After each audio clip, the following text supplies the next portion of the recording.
indoor plants for the holidays with Taylor Pochron. Thank you, Kylia. All right, everyone. This is one of those classes that kind of gets put on me, and I'm like, oh, we need to learn a little bit more about all these different plants that we're going to talk about today. But I'm really excited. I have some really great pictures. I have some awesome different plants that we can talk about. All of our stores are right now filled to the brim with all these different kind of crazy colors for the holiday season, lots of reds, whites, pinks, blues, and all these different kinds of cool colors. So we want to talk about how to take care of some of these plants and really give you some insight into like what options that you have and then make you feel confident that you can bring one home, have it beautiful, have it displayed really well, take care of it as best you can, and then make decisions down the line on do you want to keep it for a longer time? Do you want to just let it go for the season? All those things what we're going to talk about today. And yeah, my name is Taylor. I am one of the assistant managers at our Sloat store on Sloat Boulevard. And I just saw all the points come in the other day and they look beautiful. So let's get started talking about those. Okay, so poinsettias. They are I want to say a finicky plant. They're one of those plants that everyone inside the industry knows about, everyone's taken care of. I'd say it's probably one of the most plants similar to maybe like orchids that everyone, even if you are a plant person or if you're not a plant person, has probably had one inside their house at some point or has taken care of them. They are littered across all different places throughout the holiday season in like December time. So it's not a new plant for all of us, but it is one of those plants that we do need to talk about the just like the little intricacies that it takes to actually take care of them and bring them into your house. So first I want to talk about is just picking them out.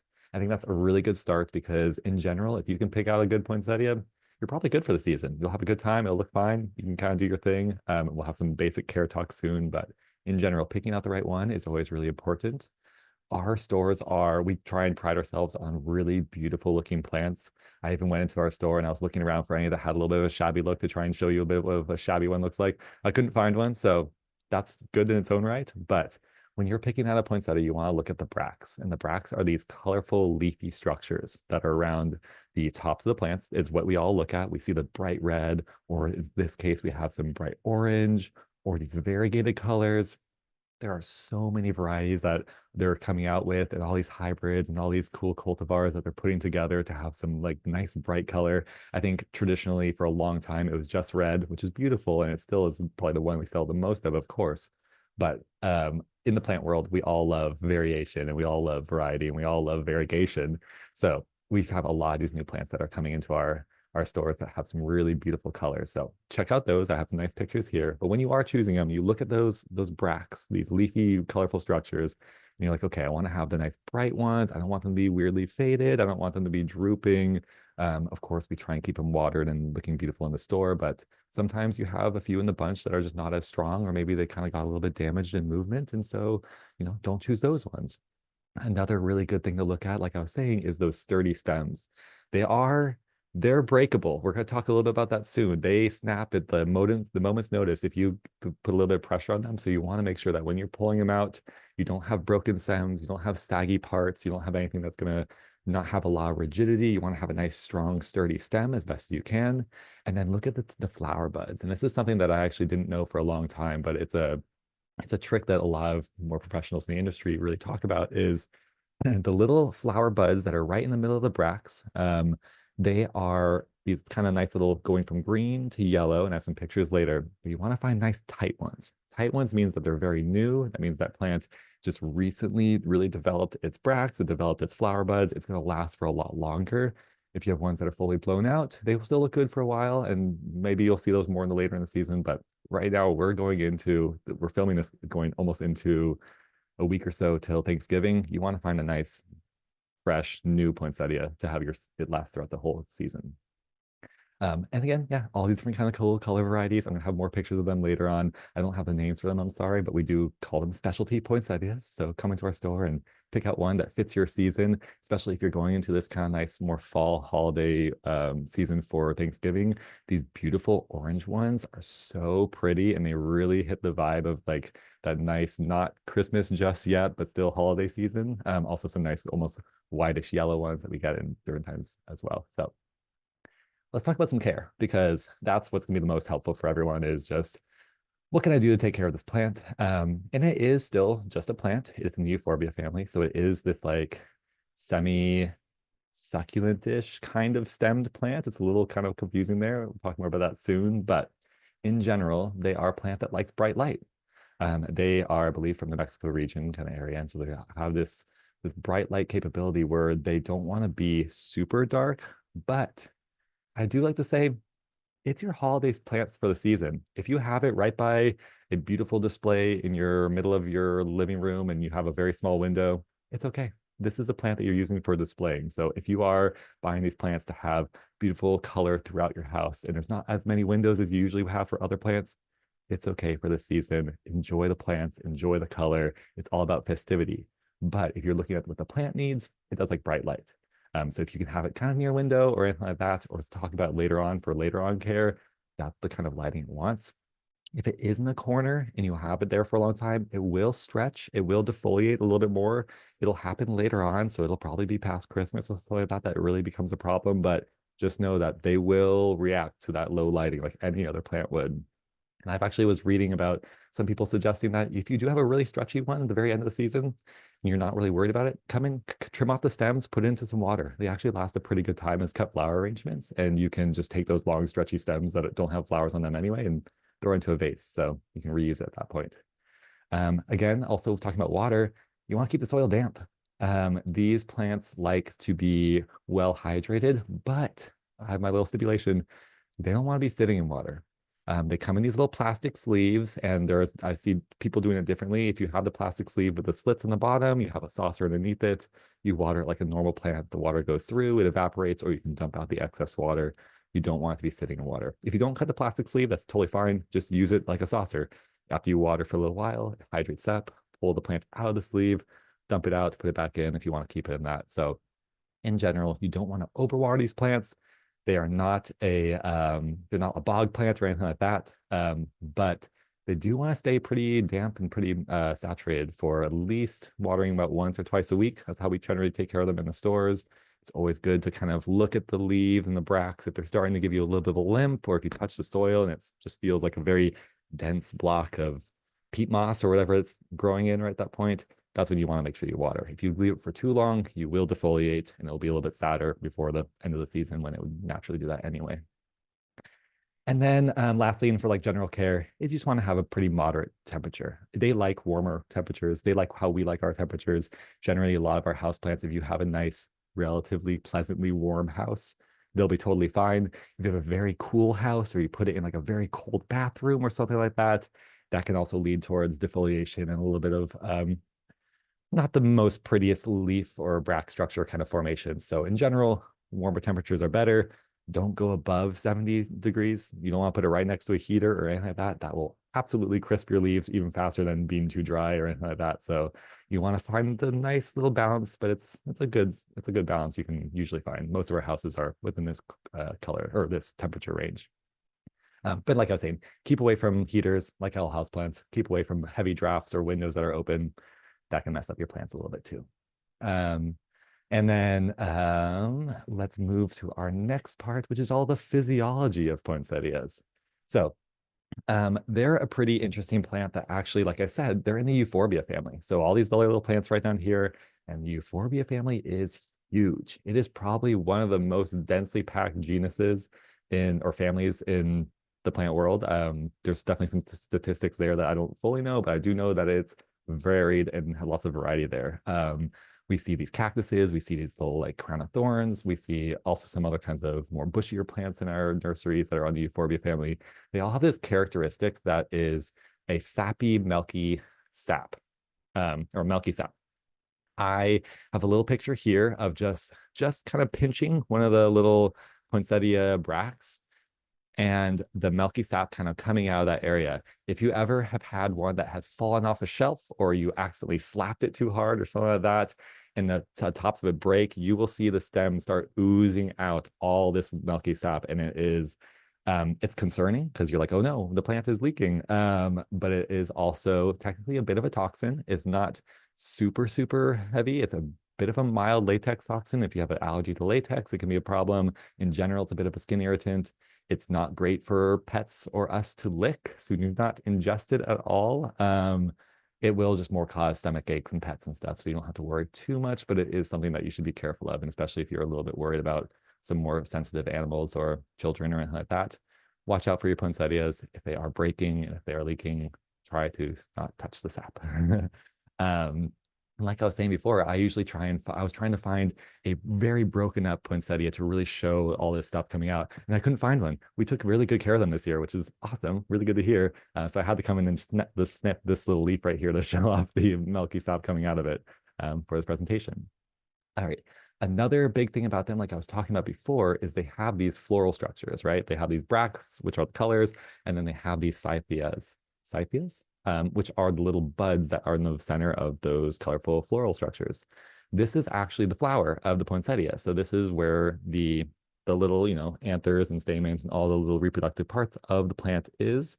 And it's also what you're supposed to be looking at when you're choosing them, because in this one right here, although not fully going, you can see this center little bud is popping up. It has its orange little mouthy parts, whatever they are, actually, probably the stamens or something. And then the little anthers coming out of that. And they have, so the whole flower structure has opened up, which looks really cool, looks really pretty. The rest of them are still closed. So that's still a fairly fresh poinsettia. But compared to some of these other ones right here, maybe in the center, you see they are actually pretty close at that point. Those are really a lot more fresh, a little bit more new.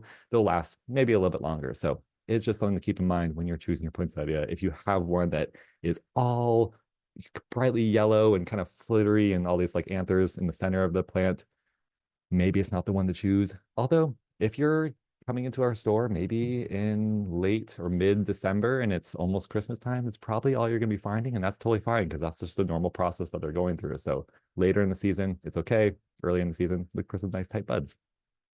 Like I mentioned, they're just very fragile. So when you are transplanting them or when you are bringing them home, be very careful. In your cars, when you're walking out of the stores, if it's windy or rainy, we get a lot of wind and rain in the California Bay Area kind of space at this time of the year. I've definitely been loading Christmas trees in the rain before, and I see people walking out with a poinsettia. It can get damaged from the rain. You'll get spots in the leaves. The wind can kind of snap the stems. So make sure you're very careful. We also have these nice little baggies and all the plastic kind of sheaths that they come in. We can offer those for some help just so you can bring it home and protect your stems. So definitely look out for that. And also when you get it home, don't just slap it down on the table or throw it around. Place it nicely and then let it sit. And from there, your plant should be, nice and happy. Okay, I have one more section to talk about poinsettias, and this one I was like, not sure if I should really bring up, but I knew I had to at least mention it or talk about it. And then the more I researched it, the more I got a little bit freaked out by it, but also I wanted to distill it and make it easy for someone to understand. The reblooming of poinsettias is this plant technique that no one really wants to do unless you're a poinsettia grower. And I totally understand. Like I said, if these are your plants for your holiday season and you love the red, but come mid-January, you don't need to see the red anymore. That's totally fine. You can compost the plants. They're very fast growing. They're very easy to get. You get them every year. Do not worry about them. They are for our show. They're for a special occasion. But if you're someone who really wants the challenge or really loves poinsettias or really wants to see themselves go through the process of causing that plant to come back and rebloom and regrow for next year, there is a fun little tactic that you have to do for that. I wrote out a whole list of things to do. If you've been reading it right now, nice. There is longer list online. If you want to actually go into a full description, there are some beautiful step-by-step processes, but in general, it's all about just taking care of your plant just naturally and properly during the holiday season. And then as the new year comes along and the plants start to defoliate, letting them go dormant, you want to hold back on your watering, let them drop all their leaves, kind of slow down for a minute. And then a little bit later on in the year, as they slow down, you want to come in, you want to trim off the tops of them, bring it down to just little 2 to 5 inch little stems with a few little nodes on them. Just bring it down to a nice trimmed back kind of state. It won't look like very much. It'll look like little sticks coming out of the ground. And then at that point, going into spring and summer, as the temperature warms up and we go into our growing season, and we're all talking about flowers and outdoor plants and all those other kinds of fun things, that's when you actually bring your poinsettia into a nice sunny location, water a little bit more, really give it some food. You want to repot them, give them some new fresh soil, like give it like all that little energy it needs and let it burst back up, kind of like a tomato or something like that, where you give a lot of energy all at that same time. You kind of want to do that with your poinsettia almost at the same time. Um, and then it grows through that whole winter or that summer season. And then on October 1st, everyone, okay, on October 1st, you're going into your darkness diet, which sounds kind of edgy and kind of creepy and weird, but it's a funky little system that we actually do where when you give them a darkness diet, you are actually you're cutting off light for a specific amount of time. And when I say darkness, I mean, do not put it in the corner of your room. You don't put it in your kind of shady little bathroom area. Don't put it in somewhere that is semi-dark or, doesn't get too much light. It's your shadiest part. No, it needs to be completely pitch black for 15 hours a day, every day for about 40 days. So when October 1st starts, because that's a really easy day to remember, you have your poinsettia. It's been growing. It's probably been getting bigger. You're now putting it either into a dark, dark closet that you don't open very much, or you put a box over it or a sheet around it or whatever you're going to do for your DIY darkness. You want to make sure that you have an easy thing that you can put in that plant into or over that plant for 15 hours a day. That is from 5 p.m. till 8 a.m. is your best kind of situation because most people can kind of actually set their day up around that and just remember to put your poinsettia in its little darkness chamber for those 15 hours. And then if you do that for about 40 days or so, or going into the new holiday season when it's about now again, so it's October till around now, right before Thanksgiving, your plant will actually form its color, form its buds, and really get ready for the next blooming period. Now, if that sounds ridiculous, it is. And you don't have to do it. It's okay, but you can definitely try it. It's a fun time.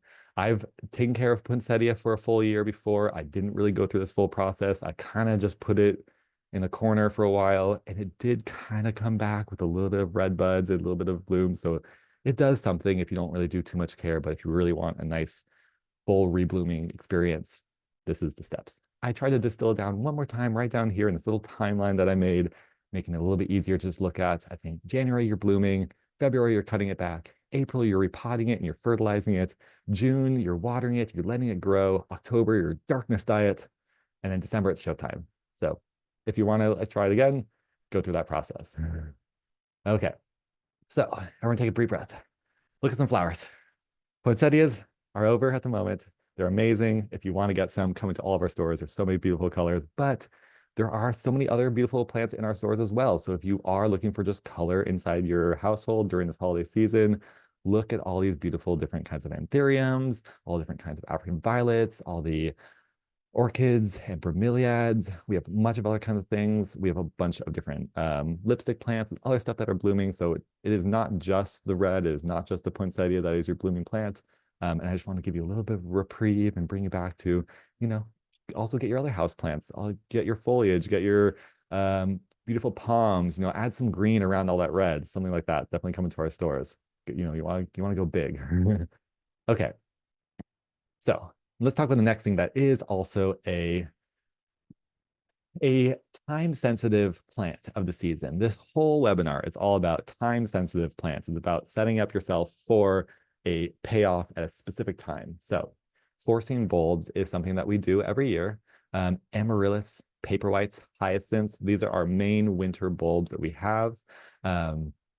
And they are the ones that you want to really set up at the right time to then have them bloom when you really want them to. But you need to kind of look at that chart. We're going to look at a chart in just a second. But the nice thing about a bulb is really they have all the energy they need in the bulb. That's the point of the bulb is last year they did their thing, they flowered, they bloomed, they grew, all their stuff. Then they died back. They pulled all that energy into that little bulb structure, and then they went dormant, and then they held themselves for a couple of months so that then we can have them go through the whole process again. So in general, especially amaryllis and some of these bigger bulbs, they have everything they need inside them. So you don't have to worry too much about crazy fertilizing schedules and all that kinds of things. Some can help, but generally, if you just, put in some water and get going, you're usually fine. They make great gifts. You can give someone a bag of bulbs that they can kind of play with. You can give them these cute little boxes that have these little forcing bulbs on them. I don't have, actually I have it in my next picture, my next slide, so I'll show you then. But there's a lot of different ways you can grow them. And let's kind of talk about that for a few of the plants. Let's talk about paperwhites, because paperwhites are probably one of the most grown bulbs indoors. I want to say. I don't know. I'm saying big statements now, so maybe not. But I feel like everyone comes into our store, they want to buy a whole bunch of paper whites. You want to have these beautiful little white twinkly flowers throughout your house that have an amazing smell. They have a really nice florally kind of flowery smell that you get to walk by and really enjoy. They flower for a good while of time. And they have this nice little pop of white that you can have indoors compared to some other plants. In general, a lot of house plants don't really have as many like large flowers like this. Like I said, they're fragrant, they're really low maintenance. So really all you're doing is in this kind of structure or this little pictures over here, you're putting them in something that has water. I know that's like a very broad statement, but you can use these little forcing jars that we sell in the stores. BB-8's hanging out in one too because he wants to be a bulb. And these little forcing jars down here are water leading up to a little fluted top that the bulb sits in. And then you want to make sure that the water does not go up past the bulb. You don't want the water at all touching the actual bulb structure. You just want right below so that the roots can dangle down and grow into it. The humidity zone between the top of the water and the bottom of the bulb has a perfect amount of humidity. It will make the roots grow. If you actually cover the bulb and you submerge it a little bit, it's very easy for them to rot. So that is my first tip for just general forcing for a lot of different bulbs, but paper whites is where we do it the most. So do not let them sit in the water. But in like these kind of containers right here where they're sitting in rocks or they're sitting on top of rocks, you want to make sure that the water, again, does not go above the bulb structure. It stays below it, but it can help. It can be held up by these rocks. It actually gives them a little more stability so that when they grow nice and tall, because they can get to, I don't know, a foot to a foot and a half tall little flower stalks, they can blow over, they can knock over, add a little bit of stability if it's inside a little rock structure or something that's kind of nice and tight.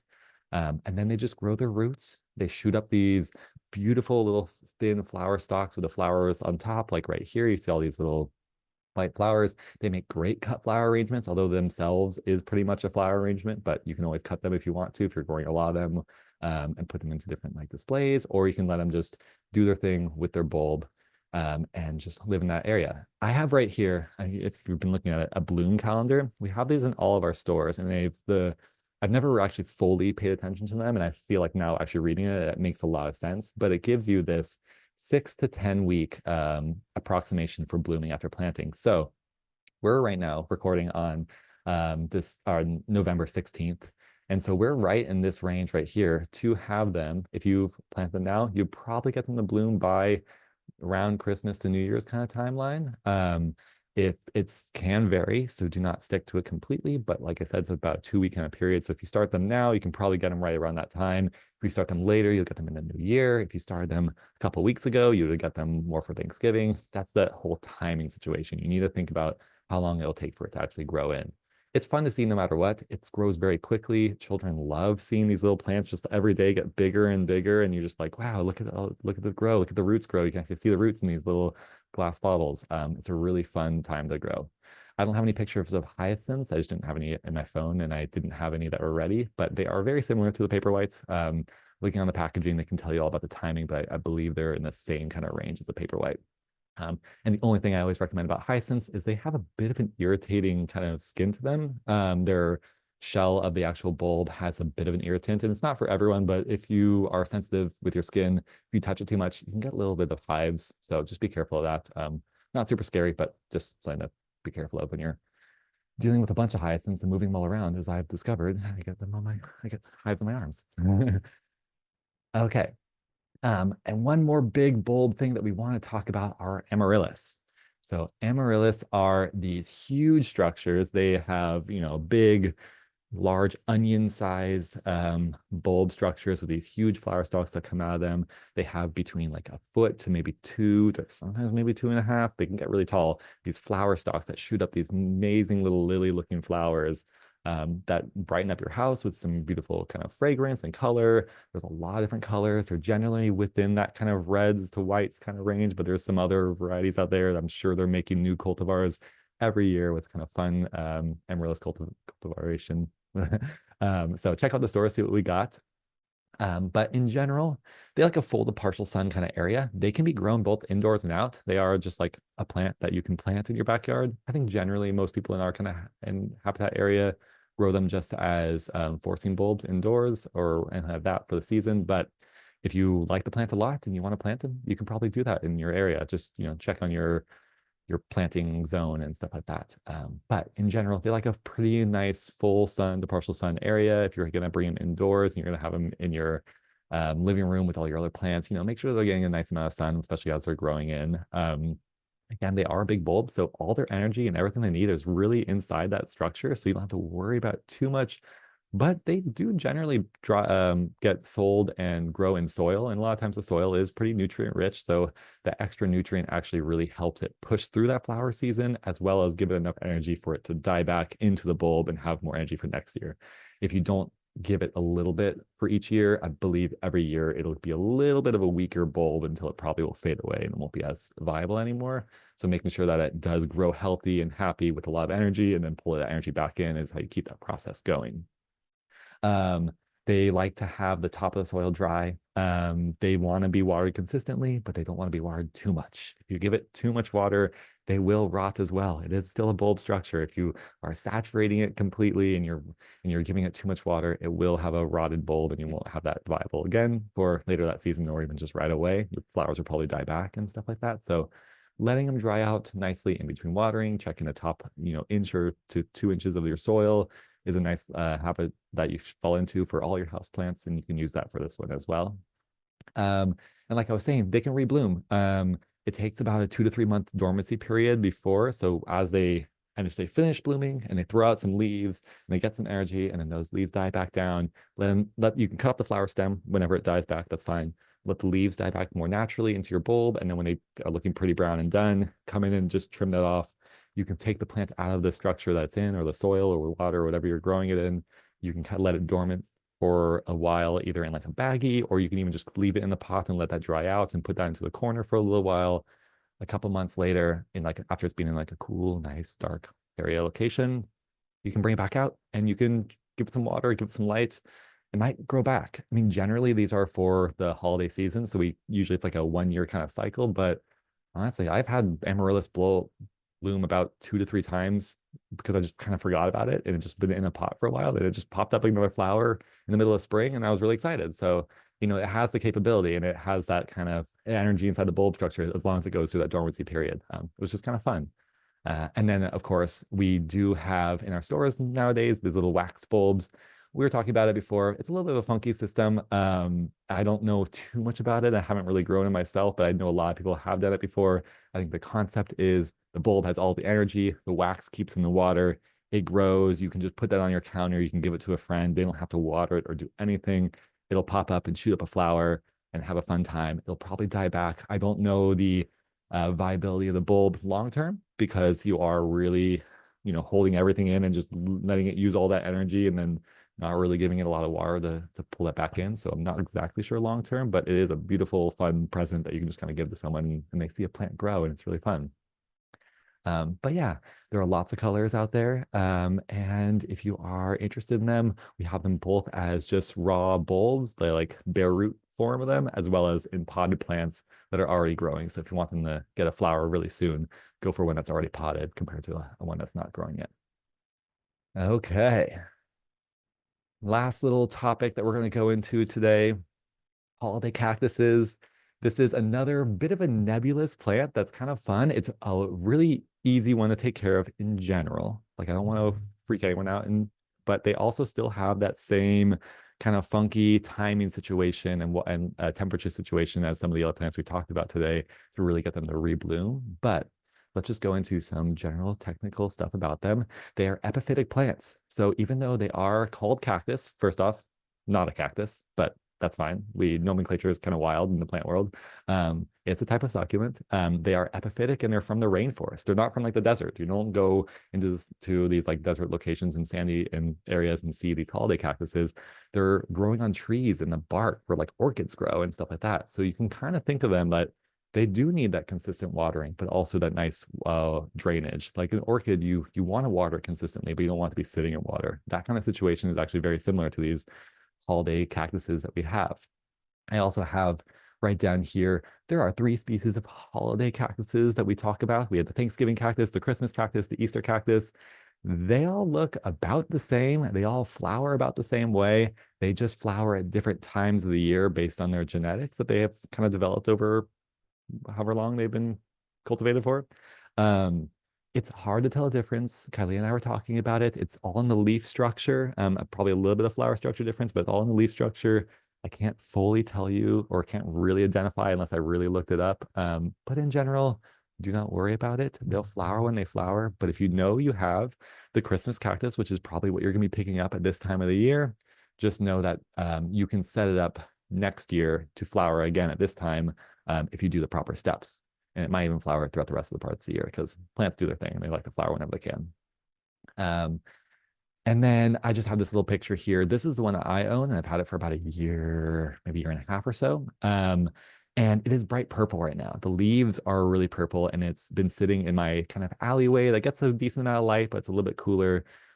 It's a succulent. So, like other succulents, it'll shift from its green color to its purples and reds and other kinds of pigments inside the leaves with a change in light, temperature, and water. So, if you're keeping the water a little bit low, and if the temperature gets a little bit cooler, or if the light kind of changes, they can change their colors of the leaves. It is totally healthy and happy. It is purple on its own choice. And so, just knowing that colors, leaves change color in all plants, and so that's usually okay as long as you're kind of paying attention and just not going to brown or dead or that. It's purples are fine. Okay. Some general care for them, as we were talking about before. You don't want to forget watering these. They are, I meant, again, a epiphytic cactus that grows in trees in the rainforest. They don't want to go super, super dry. Of course, there are some stipulations when it is blooming, not watering too much, which seems the opposite of what I usually think. But apparently, if you don't water them too much while they're flowering, they actually have a bit of a stronger flowering situation. If you water them too much, I think the buds kind of get soggy and they fall off like some other plants that get overwatered when they're blooming. So you want to hold back a little bit, which is great. That's during the season that you're probably paying attention to them the most right now. And then going into it's more growing season when there are maybe not so many buds on them anymore, or it's the middle of spring or something like that. Picking up your watering a little bit. You don't want them to go too dry. They will kind of wither away and get a little bit kind of raisiny on them. If you ever see that like kind of raisiny texture on the leaves, that usually means you're probably underwatering them. If you ever see that the leaves are kind of getting soggy and almost like melting, you're probably overwatering them. That's a kind of thing you can think about for a lot of different succulents, but it shows in these ones as well. They fertilize it with just about a half strength all-purpose fertilizer. Again, another basic succulent kind of tip. You don't want to do it too much when it's flowering. You want to do it while it's doing its growing phases. And we always say half strength because they don't want a lot of fertilizer, but they need some. And some fertilizing companies suggest using a fair bit of their fertilizer to really kind of pump up your plants because a lot of plants need that. These ones don't. So dilute it a little bit more. And then lastly, blooms need cooler temperatures, which is kind of fun. They need to actually come down to a lower degree to really set their buds and start blooming. And then the bloom formation needs a darkness diet again. Yay, darkness diets. I don't have as much of a clear distinction as I did on the poinsettia, which has been talked about a little bit more. I have a little chart over here that is on our website, slopegardencenter.com. And we have all these different kinds of care guides on there for a lot of different plants. And I actually use this care guide to understand a little bit more about these plants. So if you want to know more about a process of reblooming them and how to take care of them throughout the year, there is a nice sheet there. It is right here. It is mentioning that during the September, November season, going through a darkness diet where you're decreasing the temperature, putting it in a dark area for 12 to 15 hours a day, similar to the poinsettia, and you'll get a better bloom out of it. But I was also mentioning, honestly, they're pretty forgiving. I've taken care of these ones for a little while. I've never done the full darkness diet. I think my normal daylight hours has been enough for them, and they've rebloomed and they've done pretty well. I'm sure they would do better if I gave them a little bit more care and attention to this method. But I think if you are just want a basic plant, do not worry about that. They'll do totally fine in your area. Okay. And now that we're coming to about the end of the webinar, I just wanted to show off some other kinds of fun plants and things, bring it back. How are you going to decorate this season? We have so many fun options at Sloat. Not everything I just talked about today, it's so much more as well.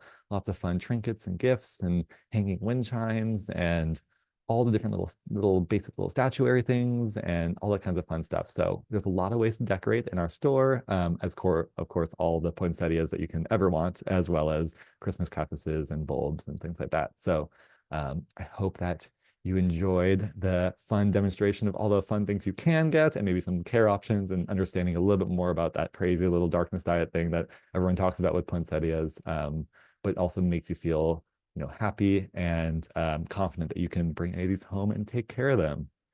So I have my little final slide here with our information, and I'm gonna ask if there's maybe any questions that anyone has today before we end it. Yeah, if anybody has any questions, drop them into the Q&A below before we end for the day. Give you guys a couple seconds to do so. Yeah. It's been a fun one. It's been an interesting time actually researching these plants because I take care of a lot of house plants and I take care of a lot of outdoor plants. And there's a lot of similarities, a lot of things that we talked about with the succulents, a lot of things that we talked about with just taking care of the watering of these kinds of plants really correlates with a lot of other stuff that we've learned. And so if you are someone who has taken care of a bunch of house plants, taking care of poinsettia is going to be easy. You don't have to worry about it or anything like that. But if it's ever a time to really test your might and really see if you can kind of do a reblooming structure or really take care of something for a full year, give it a try. Try out and see if you can every day remember to put your plant into the closet or with a box over it, something like that. I might try one this year. We'll see. I'm If there's not none, that's seeing okay. any questions. Yeah, hopefully I Oh, covered so everything enough for everyone. I think you did a wonderful job today. I've learned a lot. Thank you, Taylor. No problem. And thanks But everyone for joining us. I think this is a great place to wrap up.